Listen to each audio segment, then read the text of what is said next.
So, Stars, Cars, Guitars, we need a car, and I've bought one. So here is the Stars, Cars, Guitars P38 Range Rover. It's a 2000. I bought it for £2,500. The guy who owned it was an engineer, and he did the air suspension, sorted out the roof lining, which needed to be replaced, and did lots of work on it. I'm really pleased with it. It runs very well, and I think that Tony and Jim are going to love going on a road trip in this. It's a really nice example. It needs a little bit of paint work. And there's Buddy, the wonder dog, in the back.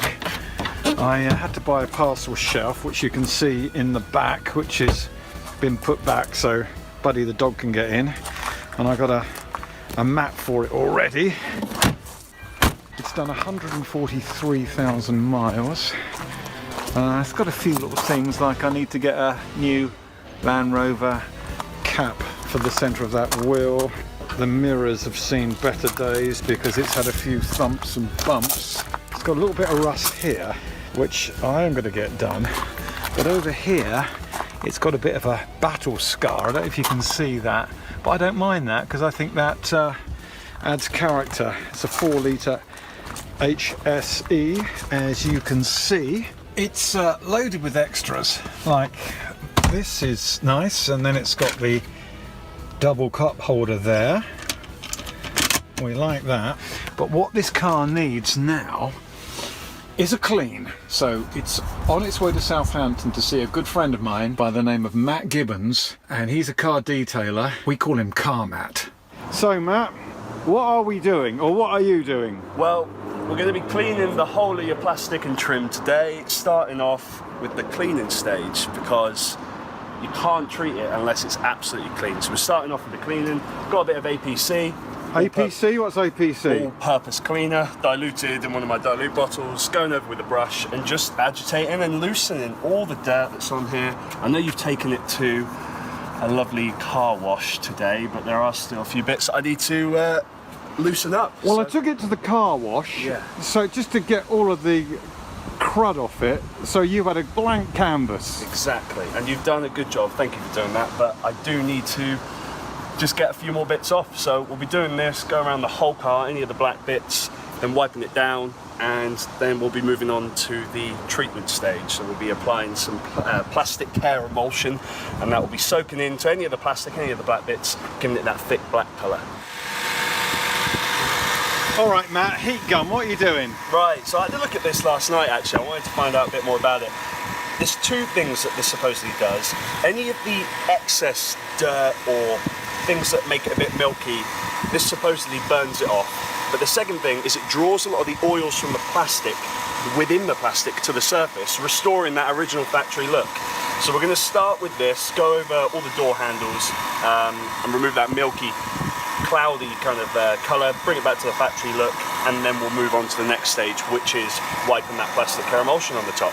This is the stuff that you spray it on and lather it across the bumper, any bit of plastic, and it soaks in and restores that rich black colour, which is coming across quite nicely on this one. Thank God we got all that dirt and grime off. I'll probably give this 2 or 3 coats just because of the age of the car, and hoping after this, a bit of protection, it will look really nice. So I brought the Range Rover to Austin Morris, freshwater Isle of Wight, to mini heaven.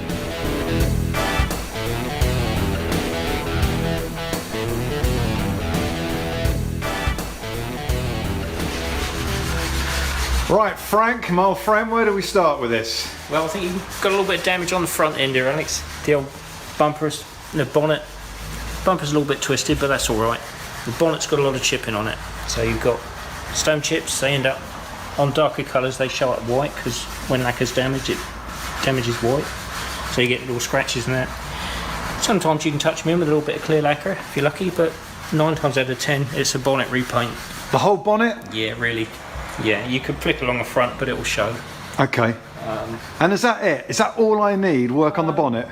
That's the worst of it. You've got a few little minor scratches. You've got things like the mirrors.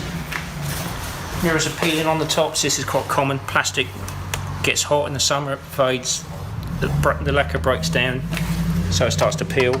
Okay. And they get damaged, obviously, on hedges, Yeah. road, walls, whatever. So it's a bonnet and 2 mirrors. 2 mirrors, that's the worst of it. We've got a couple of little soft dents. That's the sort of thing, if there's no paint damage, your paintless dent repair guys can do without having to get involved in paintwork. Keeps the price down a bit. Oh, can I show you the tailgate? Yeah, oh yeah, right. Now I'm thinking for a 21-year-old Range Rover, that bit of rust there and the bit over the other side, I've got away lightly. It's not bad, it's pretty good actually. It's common on these. Clips start to rub on the paint. What the trim does, it rubs the paint through and then off it goes. Take that trim off and you can get to this. Spot blast it to get all the rust and corrosion out, because it's usually surface, it's not gone through. Clean it all up, treat it, repaint it, job done, should be fine again. Stars, cars, guitars.